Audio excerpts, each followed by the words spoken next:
y veremos a continuación la descripción de esta sesión. Sesión 2. Subfunciones y subprogramas. Dentro de esta sesión se encuentra subfunciones, subprogramas y comandos en mficheros. Subfunciones. La función es definida mediante mficheros o marchivos. Pueden contener código para más de una función. La función principal en el mfichero se denomina función primaria y es precisamente la función que invoca al mfichero. Pero adicionalmente puede haber subfunciones colgándose de la función primaria y que solo son visibles para dicha función primaria o para otra subfunción dentro del mismo mfichero. Cada subfunción comienza con su propia línea de definición, como cuando deseamos crear una nueva función. Veamos a continuación un ejemplo. Nuestro ejemplo, que tiene por nombre ejemplo-subfun, determina la longitud de una lista y llama a las subfunciones media y mediana para calcular precisamente la media y mediana de la lista de entrada. Al momento de ejecutar la función principal, bastará con ingresar la entrada correspondiente, esto es, para nuestro ejemplo, una lista de valores a los cuales se calculará su media y mediana, y las llamadas a las subfunciones realizarán automáticamente, como se verá a continuación.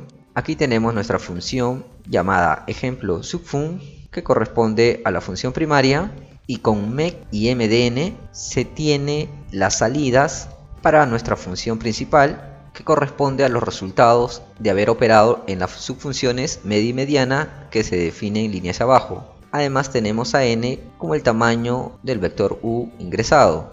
En la subfunción media se utiliza como argumentos de entrada a un vector y a n, que fue definido en esta línea. Realiza el cálculo de la media en base a la suma de los elementos del vector ingresado sobre el número de elementos. La subfunción mediana tiene las mismas argumentos de entrada, pero para continuar con el cálculo hace un orden en los elementos del vector y ahora tenemos dos casos: si la cantidad de elementos es par o impar. Esto lo podemos ver mediante el resto entre el número de elementos del vector ingresado al dividirse con 2. Si el resto da 1, es decir, es impar, la mediana se calculará mediante la posición que corresponde al elemento n+1 sobre 2.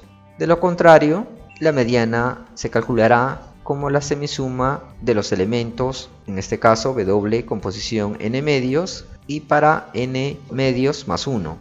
Como vemos, al ejecutarse en la ventana de comandos, nuestra función se ingresa un vector con elementos 24, 13, 18, 15 y 6, cuya media fue calculada dentro de la subfunción y resulta 15.2, y para la mediana se obtiene el valor de 15, que como vemos, al tener 5 elementos y ordenándose los elementos de este vector, se tendría el valor de 15. Veremos un ejemplo del uso de subfunciones con nuestro código de una función llamada ejemplo subfun. Aquí tenemos una función principal que en este caso requiere de una lista o un vector al cual se le va primero a hallar el tamaño y definir otras subfunciones que nos permiten calcular, en este caso, la media y mediana. Las salidas de estas subfunciones las definimos como mec y mdn, que van a ser las salidas de nuestra función principal. La subfunción media la hallamos mediante los comandos para suma de los elementos del vector dividido sobre la cantidad de elementos que fue calculado en esta línea. En la subfunción mediana, que tiene los mismos argumentos de entrada que se usan para la subfunción media, ordena los elementos de nuestro vector ingresado y, dependiendo de si la cantidad de elementos de este vector es par o impar, hallará el valor de la mediana en base a la posición. Ingresamos en nuestro vector los siguientes elementos: 24, 13, 18, 15 y 6. Como vemos, se ha calculado la media y mediana. La media, que conocemos como el promedio de los elementos del vector, que nos resulta 15.2, y en este caso el vector ingresado, al tener una cantidad de elementos impar y habiéndose ordenado estos elementos, la mediana resulta el elemento con valor igual a 15.